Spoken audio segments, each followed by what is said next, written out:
Bloomberg Tech is live from coast to coast with Caroline Hyde in New York and Ed Ludlow in San Francisco. This is Bloomberg Tech. Coming up, China tightens its grip on AI, this time targeting overseas travel by top AI professionals. Plus, how big banks are looking to hire more AI specialists and shrink traditional banking roles. And we'll look at the tech IPO landscape as SpaceX kicks off an IPO bonanza. And quite the timing for any sort of IPO right now, because at a new record high once again, Ed, it's risk on. And that means we're buying semiconductors, we're buying hardware. The Nasdaq 100 at a new record high. We're up 1.7% on an intraday basis, that is. We're looking at the semiconductor index on fire. We're up 5% for the stocks. Why dig into some of the individual movers? We're seeing Micron at a new record high as we see analysts all pile in an extraordinary uplift from UBS in terms of a price target that more than doubles from where it's currently trading. We're up 17% for Micron, but also you're shining a light on what's happening with Qualcomm, getting a real boost as well as we start to see new buyers of its ASICs. It's all about the hardware, Ed. From Asia to the US session, there's a massive rally in chip stocks also because of a breakthrough in technology. China's Huawei says it has a new technique, logic folding, that changes how a signal passes through a transistor. So you can do away with extreme miniaturization. You don't have to worry about the limits of extreme ultraviolet lithography. It's a new design, but also method of chip manufacturing. And that has really sent all kinds of chip stocks or supply chain exposure stocks sending much higher. Here's the catch. This is a technology that's many years away. Let's get more with Bloomberg senior tech editor Mike Shepard. You know, so interesting because Huawei is coming out saying, well, we've got something here technology-wise, but you're going to have to wait until the next decade to see it in a race with TSMC. Give us more detail. Well, Ed, they are promising something that people have been wondering about. What would be the next version of Moore's Law? And that is the idea that every 2 years you would see a doubling of the number of transistors that you could fit on a tiny chip. And in recent years, that has started to slow because the chips have just gotten so small and so much harder to produce and really requiring such sophisticated machinery like the kind of EUV machines produced by ASML, the Dutch company that really has a stranglehold on that. And that has really been a bottleneck, especially for China, which faces export controls on being able to acquire that technology. So their solution, innovate around the problem, at least in the view of Huawei. They are promising this new method and even a new law to define how to pack all those transistors onto a chip, and they are calling it Tao's Law, and really trying to forge their own path. Now, the cautionary note, of course, Ed, is that this is all theoretical right now. They say that in the Kirin chip, the new line coming up soon, we may see signs of it, but it may take years. And, Ed, can they produce it at a yield that produces a profit for them?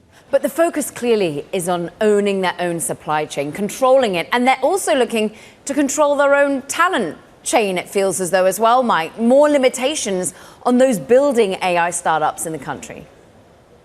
Kara, we are seeing this competition between the U.S. and China for leadership in artificial intelligence and advanced technology, not only in the chip and software arena, but in the people arena and sphere as well. And what China is doing is saying to its AI researchers that, look, if you want to go outside the country for leisure, for business, you have to come to us first, come to the authorities for permission. Now, for years, they've required this sort of okay ahead of any sort of travel for college researchers, for nuclear scientists, and even executives at state-owned firms. But now they are extending this reach into the private sector, and specifically for companies that deal with artificial intelligence, which, just like the U.S. has declared for China, it is a national strategic priority. And that also includes the personnel who produce it, the researchers, the scientists, even the executives and founders.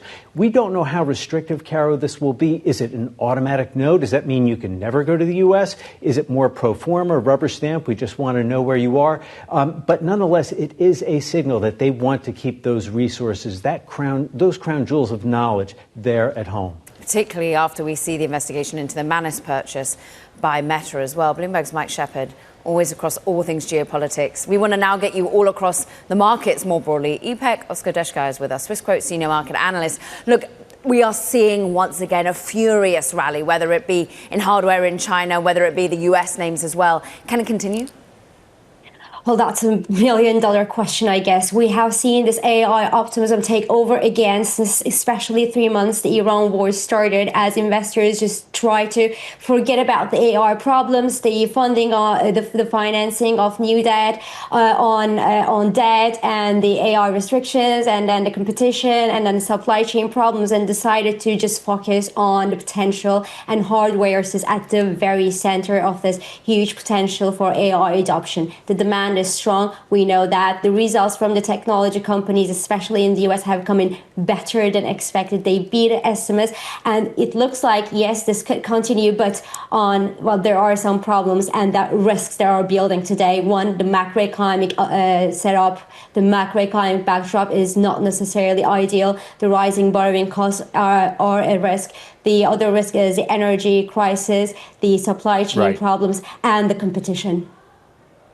Ipek, our markets team are writing that stocks are rising because of Iran peace hopes. But I'm looking at the S&P 500, information technology massively outperforming, the Nasdaq 100 pushing records. Semiconductors are going absolutely bonkers because of the Huawei report. I think you just heard Shep give the details of Huawei's new chip manufacturing process.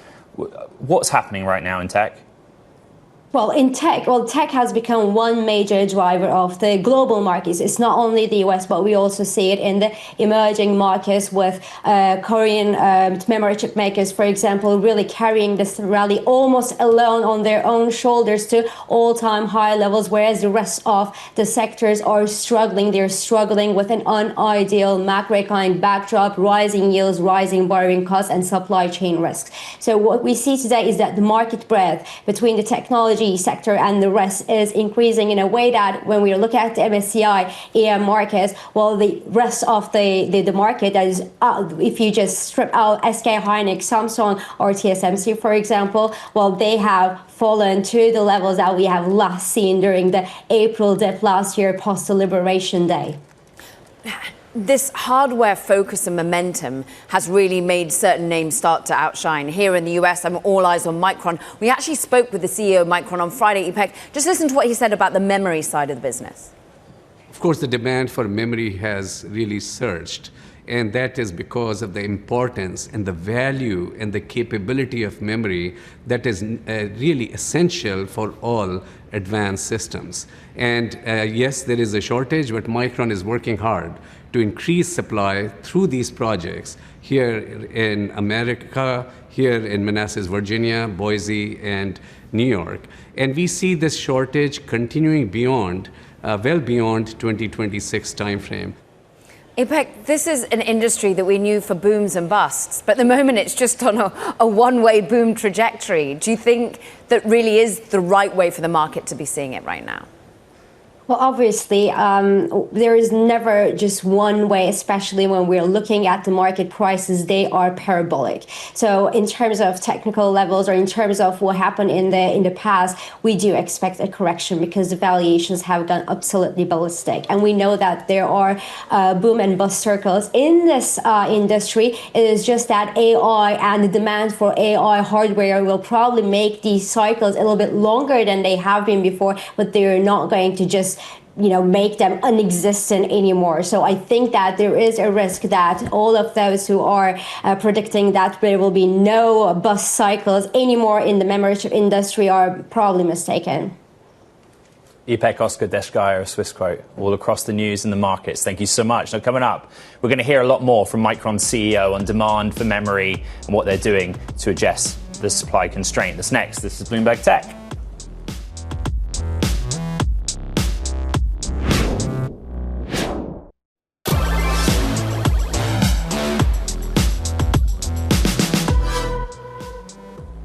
Qualcomm reached a deal with TikTok owner ByteDance to supply chips for AI data centers. That's according to sources, marking a key win for a company trying to expand from smartphone processors into AI infrastructure. Bloomberg's chip reporter Ian King just broke that story. The market's responding. Qualcomm up 7%, a fresh record high. You remember when Cristiano was on the show a few weeks ago and he wouldn't say who the customer was? He was saying, oh, it's a hyperscaler. It's ByteDance. This is according to our reporting, yes, and we believe there's more to come, that this is kind of a breakthrough for them in at least one area of this market. And according to our reporting, we should expect more to come on the customer list. Ian, it's millions of ASICs, and so where and why does a company like ByteDance come to Qualcomm at this moment? Yeah, I mean, Qualcomm has a long history in the chip industry. It's very skilled. It was a pioneer of something called SoC, System on Chips, which is putting a lot of components together on one piece of silicon. And it's done very well in very high volume markets. So obviously it has a lot of skills that would be useful if you are trying to get your own solutions to market in volume quickly. So this is what's interesting about the ASICs part, right? Qualcomm is a fabless chip maker. Correct. But essentially, instead of having its chip, it's doing it on behalf of a customer, kind of how Broadcom's done for various people, for example, TPU. How does that work? Yeah, I mean, the way it looks at the moment, and we'll get more when Qualcomm does its Analyst Day coming up this summer, they're pursuing two strategies: their own chips, their own processors, so rivals to NVIDIA's products, if you like, but also the Broadcom strategy as well, which is, look, you've got your ideas, you've got your designs, but you don't really know quite how to get this done in the kind of volumes that you need to do. Give it to us, we'll get it across the line for you. That's kind of the role that they're looking at here.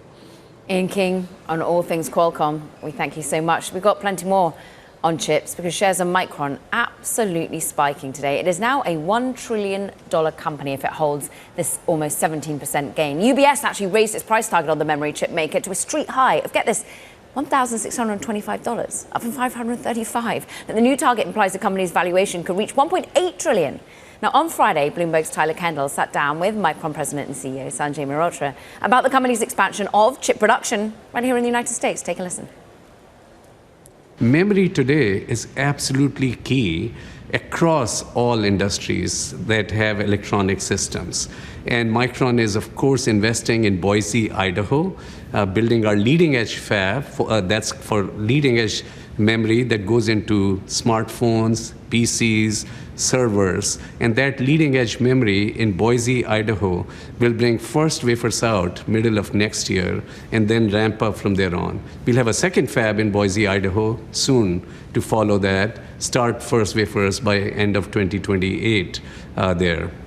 And then we have production planned for Syracuse, New York area, where we'll build over time a mega cluster or 4 fabs.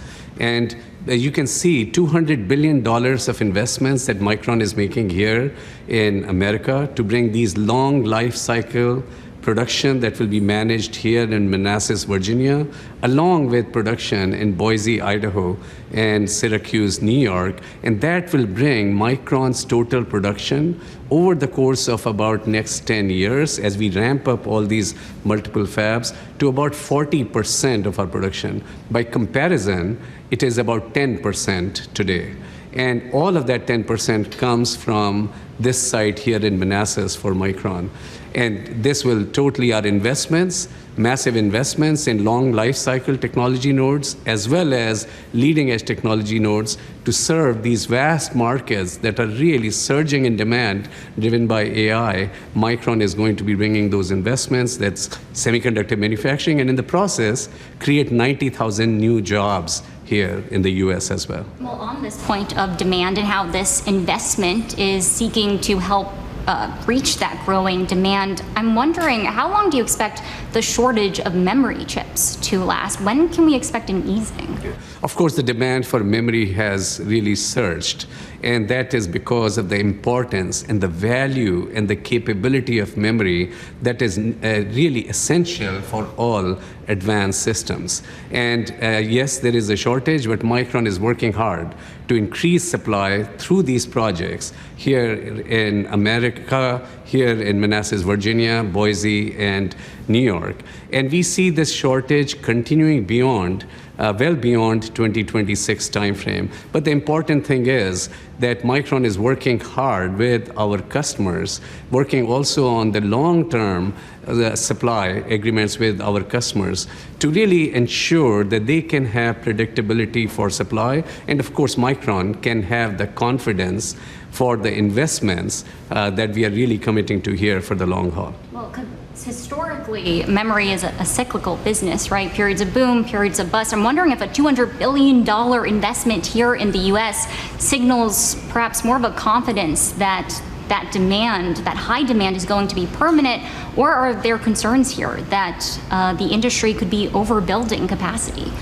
Of course, what we are doing is building these fabs, which are very long lead time item. As you can see in terms of what we are doing in Boise and New York, it really takes several years just to construct the shell.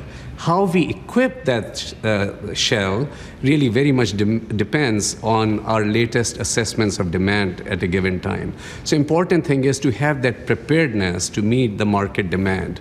And memory has become a key enabler. It is a strategic asset for our customers today. It is a strategic asset for AI across consumer as well as data center industries, because without memory, you don't really have that intelligence that is critically important for the future roadmaps that our customers have. That was Micron President and CEO Sanjay Mehrotra speaking with our own Tyler Kendall. Now, coming up, big banks are looking to hire more AI specialists and shrink traditional banking roles. This is Bloomberg Tech.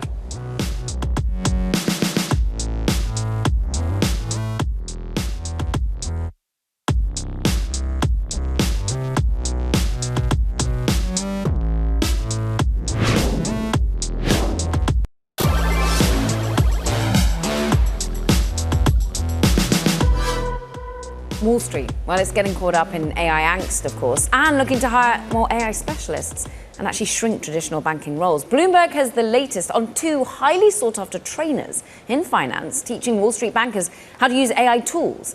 Get this, they're charging $25,000 a day for the training. Bloomberg's Sally Bakewell is here with one particular evidence that banks might be apologizing for calling certain people lower value human capital, but on the other side of things, are still really committing to the training side of things. That is right. I think what we're seeing here is Wall Street having a little bit of an AI reality check. It's recognizing that AI is not just a tool for efficiency anymore, it is also a requirement for survival. And so we have these two former SoftBank fund managers who are basically cashing in on that. They've set up this firm, it's called Wall Street Prompt, and it's essentially to teach elite bankers how to stop their jobs from being automated. And indeed, the eye-watering number is that they can charge $25,000 a day, and that they have a 2-month backlog. And what this really speaks to is that the biggest hurdle to banks now is not essentially accessing the AI software. They can get all of that, they can pay for that, and they have invested millions and billions into doing that. But the hurdle is ensuring that their senior professionals have a kind of AI fluency that makes them productive and that can keep the financial institution competitive. Sally, what's wild about Wall Street Prompt is it's like less than a year old, and it has real customers. Like this is obviously one of the most read stories on Bloomberg Terminal. You get why, but just explain to us like what they've achieved and also why they want to move to Singapore. Right. So, they were founded just last year, and they have clients including Bank of America, including Citi, including T. Rowe Price. And what they're doing is they're going into banks and they're having training sessions with 25 to 30 employees. And they're saying, they're using Google Gemini and alongside FBI-style behavioral analysis in order to spot red flags in founder pitch videos, for example. They're also teaching them how to use ChatGPT and Claude in order to analyze earnings transcripts for the most market-moving information and build financial forecasting models on that. Now, they are potentially looking to expand in Singapore because that is where they have put particular focus on ensuring that anyone who wants to move into the financial sector is very AI fluent. So there is a bit of a competitive edge in Asia, in Singapore in particular, and that's really shining spotlight on the need for US financial firms to do that as well. I mean, we've heard from so many of them that JP Morgan has rolled out LM Suite, a generative AI tool. Goldman is working with Anthropic. Bank of America says that it's made its developers more productive with AI. And Jamie Dimon says he uses it every day. So the need is clear that they need to upskill their staff. Bloomberg Sally Bakewell, absolutely top reporting. Thank you very much. Pope Leo XIV says AI should be, quote, disarmed to protect humanity from its dangers, calling for making AI more human-friendly, and freeing it from monopolistic control. The comment comes as the Pope and Anthropic co-founder Christopher Olah launched the Pontiff's first encyclical, a document called Magnifica Humanitas, Center of the Care of Human Dignity in the Era of AI. Bloomberg's Flavia Rotondi joins us from Rome. Flavia, fascinating. Let's please just start with the basics. The basics of the document, what's in it, and I suppose summarizing like the Pope and the attitude towards AI.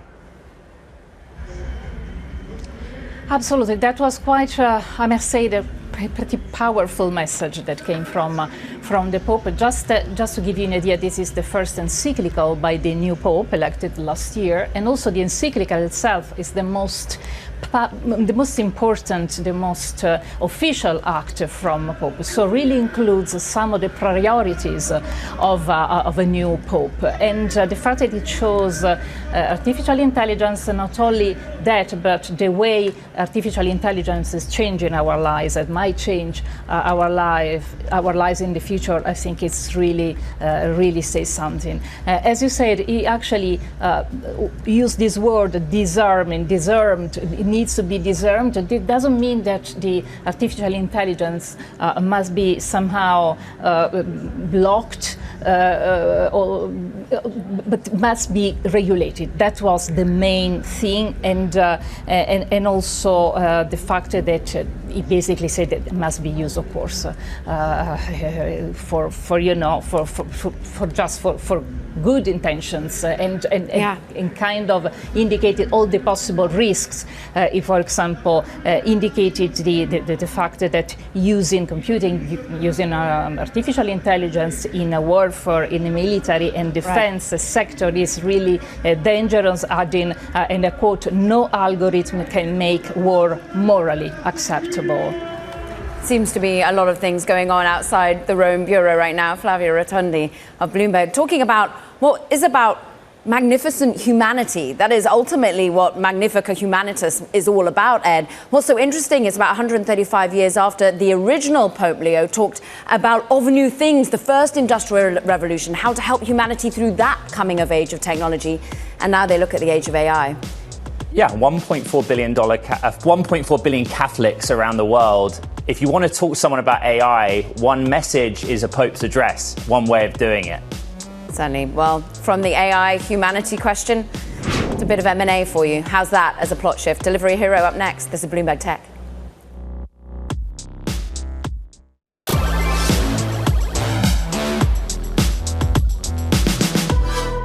Welcome back to Bloomberg Tech. And let's take a look at today's big number, over $11 billion. That's Delivery Hero's current market cap as it stands, and that is after Uber has offered to take over the German delivery company in a deal that would value it at about 10 billion euros. Now, clearly the market thinks it can be maybe pushed a little bit higher. We're going to dig into that very thing now with the details from Blue Equities reporter Jordan Fitzgerald. So, an offer being made. Is there more being discussed on the table at the moment, Jordan? Thank you. Yes, so over the weekend, news broke that Uber made this 33 euro per share offer for German-based food delivery company Delivery Hero. And like you said, this values the company at about 10 billion euros, but we don't have any guarantees yet. Delivery Hero has been reviewing its strategic options. It's important to note that Uber already has amassed a 20% stake in the company, but there's no guarantees here. The Financial Times did report that Delivery Hero had rebuffed Uber's offer, but things are still up in the air. Delivery Hero just stopped trading in Europe at $38.23 a share. So the market's kind of saying, you know, we see this going higher than 33 euros a share. But also, like, a lot of analysts, and I think you've been writing about this, right, are saying this makes a lot of sense to do this deal from Uber's perspective. From Uber's perspective and from Delivery Hero's, Delivery Hero has been reviewing its options. Shares are up quite a bit for the year as the company has been going down the path of a strategic review. And for Uber, analysts are really saying that this is a strategically sound deal for them. Uber is in a space, the food delivery space, where things are consolidating. And like I said, they've already amassed this stake in Delivery Hero, and Delivery Hero in particular gives them exposure on the delivery side to international markets, particularly in Asia and Europe, where they're already offering ride shares, but they can expand into that delivery side and really grow their business. Bloomberg's Jordan Fitzgerald, top reporting. Thank you very much. I want to get back to check on Micron, because what is happening is nuts. It's up 17%, in part because UBS upgraded its price target to $1,625 a share, which, as you can see, looking at your screen, would be double basically what it's currently trading at. But generally speaking, AI names absolutely ripping this Tuesday. Micron, top of the heap, but as we talked about earlier in the show, it is a global story. Here to discuss the AI trade, Daniel Pilling, portfolio manager at Sands Capital, who counts NVIDIA and TSMC among top holdings. It's just so interesting to work out what's going on here. I think that you would say, similar to what I wrote about in the Tech in Depth overnight, NVIDIA's sold out. So whether your goal in this market is to play the SpaceX IPO for space-based data center, orbital data center, or you're just trying to build out data center on Earth, demand is vastly outpacing supply. Does that sum it up? Yes, indeed. I think so. And maybe to put some numbers behind it. So I think if we think about AI, you can break it down in three sort of bullet points, right? Like one, it's viral, right? So it's sort of like Zoom during COVID. The growth is unparalleled, and we can see this in the Anthropic numbers.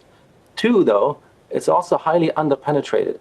So, there's 1 billion office workers in the world, and a tiny, tiny fraction of them are actually using these tools as of today. We try to estimate it's maybe 2 or 3%. So it's a very, very small number.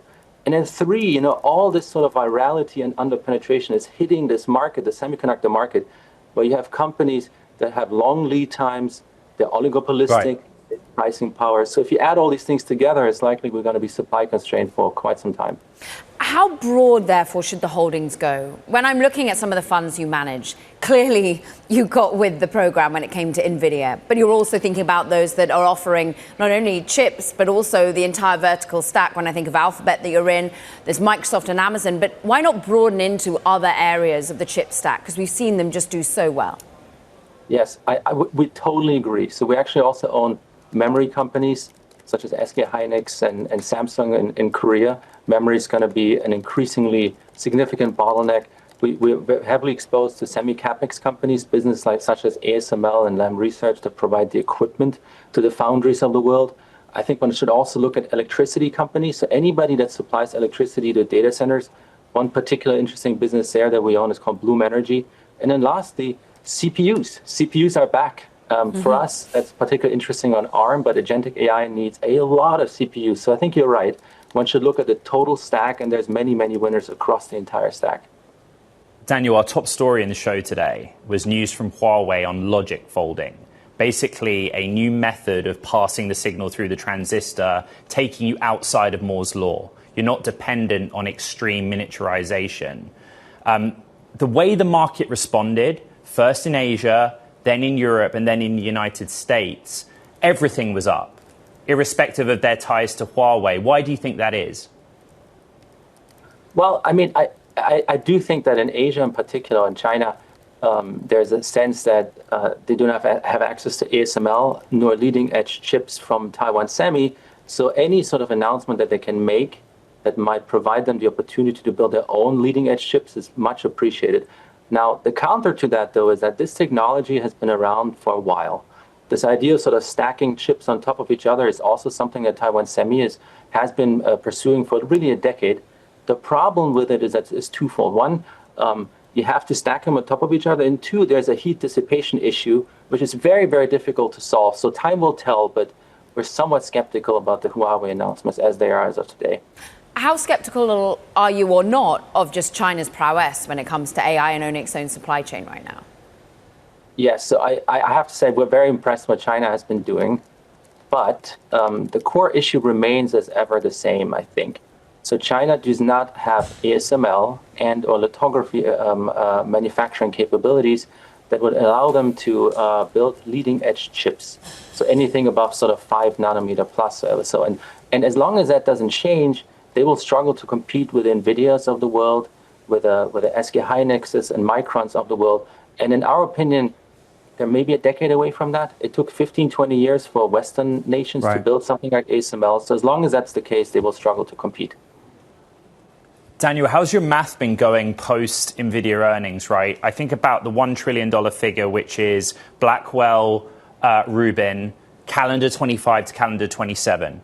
And then what NVIDIA said was they see hyperscaler CapEx 1 trillion for the coming 12-month period. So you're trying to work out how much should they capture in sales and how does that translate for NVIDIA into free cash flow? Have you done that math? Yeah, so the math we have actually done, and I would humbly argue is equally interesting maybe, is so Jensen has said something about 3 to 4 trillion capex for 2030 for the entire industry. So 3 to 4 trillion, an enormously large number. Now, NVIDIA tends to have something like, we believe, 60% market share across training and inference. Now, if that number is true, which we actually find hard to dismiss, then NVIDIA would generate something close to $40 of earnings per share and close to $1 trillion of free cash flow by 2030. And that would indicate the stock at sort of 5 times earnings in that time period. So that to us was sort of a super interesting number. They've mentioned it before. And it seems very, very large as of now. So you'd have to have a lot of growth in the Anthropics of the world. But Jensen has shown over time that he tends to hit the numbers that he talks about. So we're very positive on that. Daniel Pilling from Sands Capital. Good at math. Thank you very much. Caro, plenty other news headlines out there. It's time now for Talking Tech, Ed. Yeah, first up, a Samsung union representing workers outside the ultra-profitable semiconductor division has asked a Korean court to block voting on a tentative deal that would distribute about $26.6 billion in bonuses. Look, the smaller union is arguing that the agreement disproportionately favors Samsung's chip business, with semiconductor staff set to receive average bonuses of about $340,000 compared with roughly $4,000 for workers in Samsung's digital experience division. Plus, shares of Ferrari tumbling after the luxury automaker unveiled its first fully electric vehicle to a wave of negative reviews over its design. Critics and social media users compared the $640,000 Ferrari, that's Luce, to mainstream EVs, raising questions about the company's push into electric vehicles and Johnny Ive's design. And Honeywell-backed Quantinuum is seeking to raise as much as $1.05 billion in an IPO. Now, according to an SEC filing, the quantum computing firm plans to sell 21 million shares, priced between $45 and $50 each, at the top end of the range. Now, Quantinuum would be valued at roughly $12.7 billion. Ed. Okay, coming up, SpaceX scores another successful launch, fueling fresh speculation about the company's IPO prospects and Elon Musk growing dominance in the commercial space race. We have more on that next. This is Bloomberg Tech.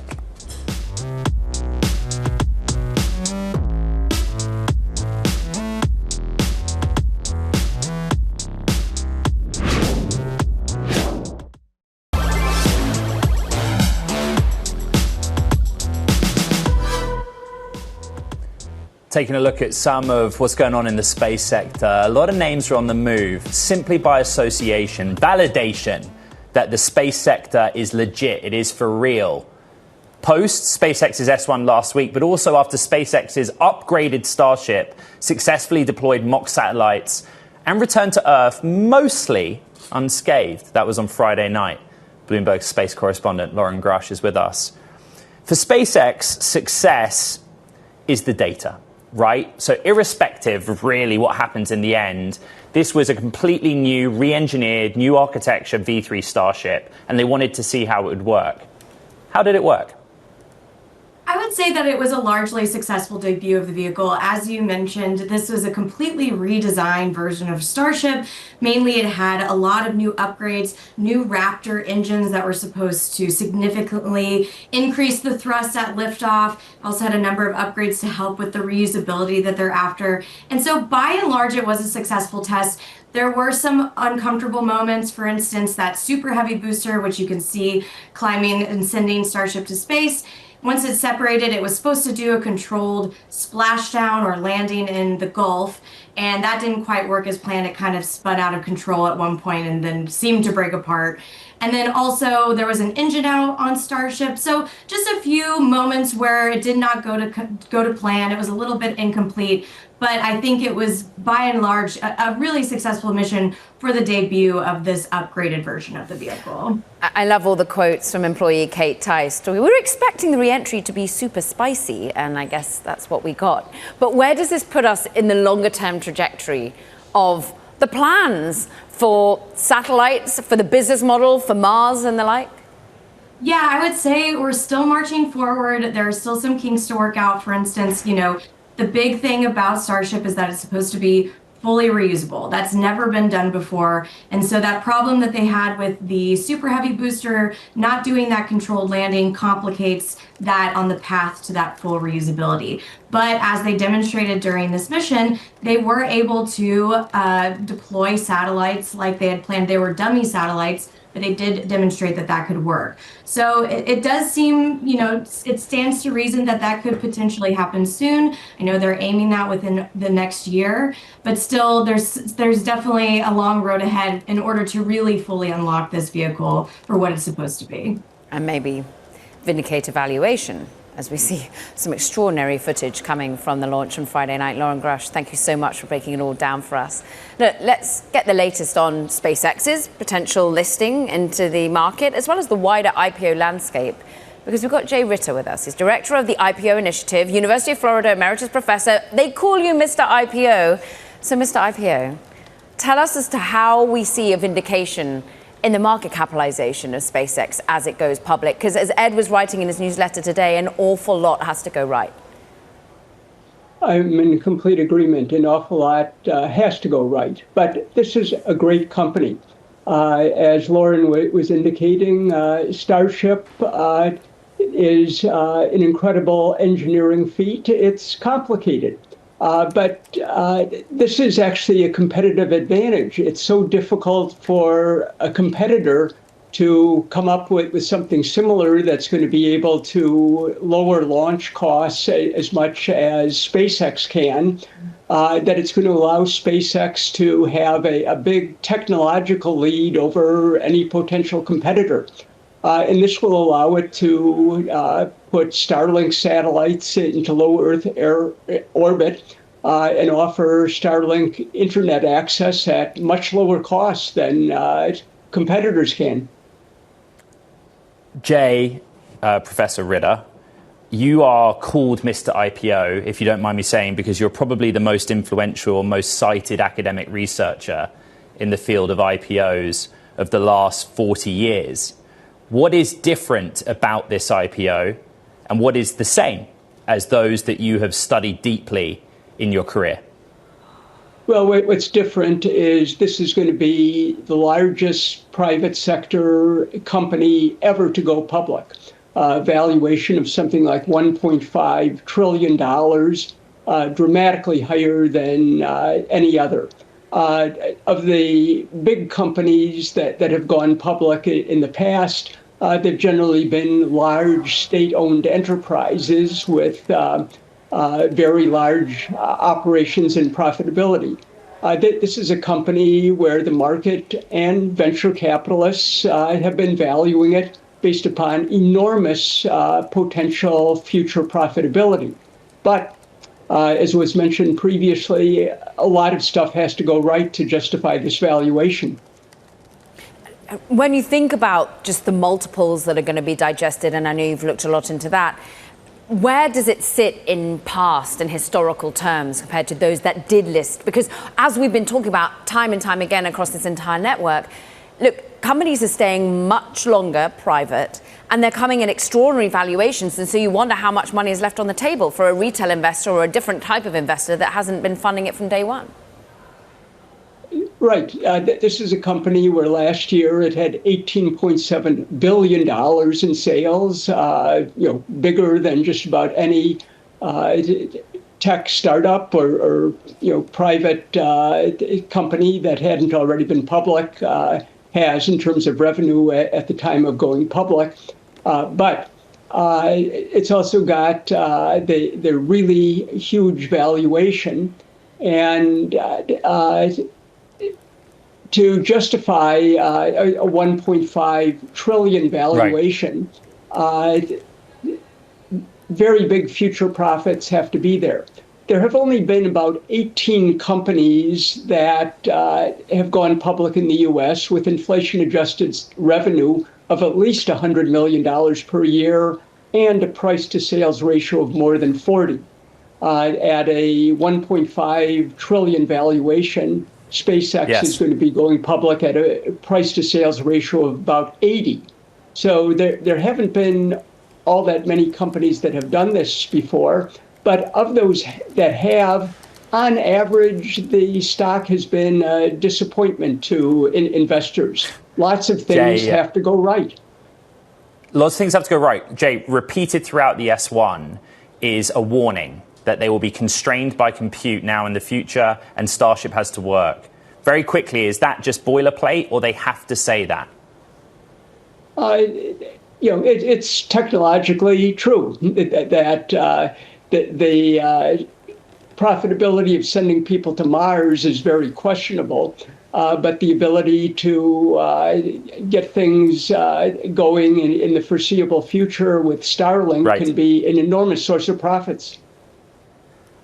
Jay Ritter of the IPO Initiative, the University of Florida, they call him Mr. IPO. Thank you very much. Now, coming up, Google comes out with the Fitbit Air, trying to catch up to Whoop in the AI-powered wellness space. We're going to have a look.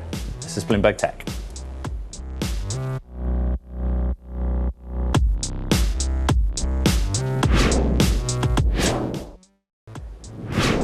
Tech companies, they are racing into an era of personalized health, and Google is out with its latest product in the space, the Fitbit Air. It's a new $100 screenless wearable, which represents a major evolution in what consumers can expect from fitness trackers. For more, let's speak to Bloomberg's consumer tech editor, Dana Wollman. Now, you have a Whoop, which might be a direct comparison here. But what's so interesting is Google having more of a sort of open way in which they're going to be allowing us to use our data. Yes, so I think the business model is going to be quite more appealing for a wider swath of consumers. So you pay upfront for Google's hardware, and then if you like, you can just use Google Health for free as a free app. They do have a premium tier that offers a lot more interesting features, and that's where you might be paying locked into a subscription model. But Whoop is entirely subscription-based. Technically, you aren't even paying for the hardware itself. You're paying for these annual subscriptions, and if you ever cancel, your device is pretty much bricked. The business models are so different between the two, right? I mean, like just last week we were talking about different form factor, but Oura Ring and an IPO. You're the editor on the consumer tech team. We do reviews, like we get into the tech, how it works. What was the team's kind of like impression? So we think competition is good. Sorry to sound so buttoned up there, but competition is good, I think, for consumers, and we like both is really sort of the long and the short of it. Whoop is still probably a better choice for more advanced users. It has a more data-focused approach, so it pulls more data, it presents it in a very clean but sort of geeky way. I think if you are looking to interact with a device like this, really leaning into the AI, having a conversation with a coach that is proactive. Google's AI is more advanced than Whoop's. I found it more natural, more conversational. It was easier, for instance, to explain, hey, if I wake up in the middle of the night, it's because my toddler woke me up briefly. It's not because I have chosen to wake up at 2 a.m. So having conversations like that is a lot easier with Google's device. You will get more data still with Whoop, and you will, in my opinion, see it presented in a way that makes a little more sense and is a little more aesthetically pleasing. What's interesting is the way in which, briefly, we're going to be using them so much more than sleep or heart rate and the like. Oh, I'm sorry? When we're using them more for, like, you're using for meal plans, for example, how you can fold it in more. Yes, absolutely. So I used it for a combination of, I tried to use it really like any consumer would. I used it for a combination of sleep tracking overnight, analyzing my sleep and my readiness for the coming day. And I really played around a lot with the food tracking here. I took pictures of my meals. I said, how many calories is this? And actually, the estimate seemed pretty accurate as far as I could tell. Right. Dana, great getting your perspective, Dana Wollman. Ed, over to you. Yeah, check out the full review on Bloomberg.com. Unfortunately, that does it for this edition of Bloomberg Tech. Don't forget to check out the podcast. You can find it on the terminal as well as online on Apple, Spotify, and iHeart. This is Bloomberg.